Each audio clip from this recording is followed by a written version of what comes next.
ಮಗನಿಗೆ ಕಲಿತ ಪಾಠ.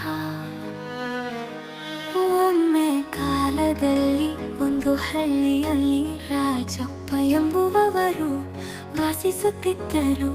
ರಾಜಪ್ಪನಿಗೆ ಚಂತು ಎಂಬ ಮೊಮ್ಮಗನಿದ್ದ. ಚಂತು ಬಹಳ ಕುತೂಹಲ, ಪ್ರಿಯ ಮತ್ತು ಆಟವಾಡುವುದರಲ್ಲಿ ಮಾತ್ರ ತೊಡಗಿಕೊಂಡಿದ್ದ. ಆದರೆ ಓದುವುದು, ಕೆಲಸ ಮಾಡುವುದನ್ನು ಅವನು ಬಿಟ್ಟು ಕೊಟ್ಟಿದ್ದ.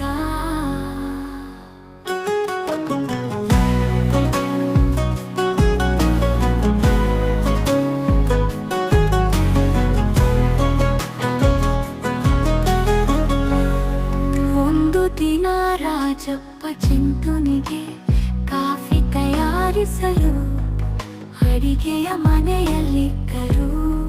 ಆಗ ಚಿಂತು ಬರೆತು, ಅಜ್ಜ, ನನಗೆ ಒಂದು ಹೊಸ ಆಟದ ಕಾರು ಕೊಡಿ ಎಂದನು ರಾಜಪ್ಪ.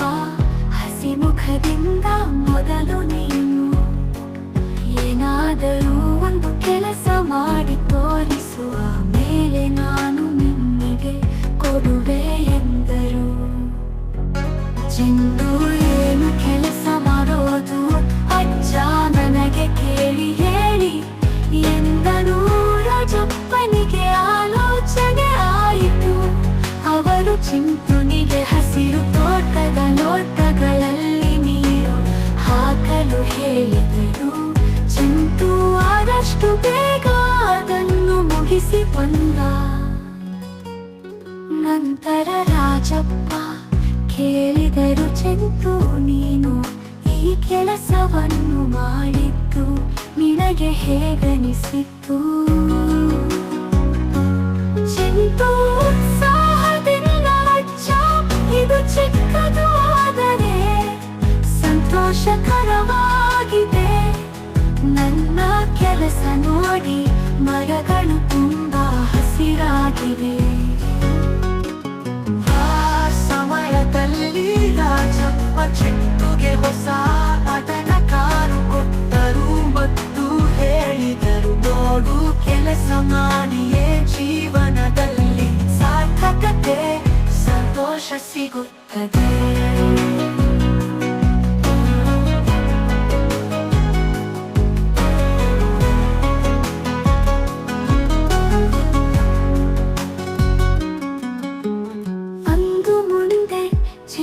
ಹೆಚ್ಚು ಕಷ್ಟಪಟ್ಟು ಎಲ್ಲವನ್ನೂ ಕಲಿಯಲು ಶುರು ಮಾಡಿದ.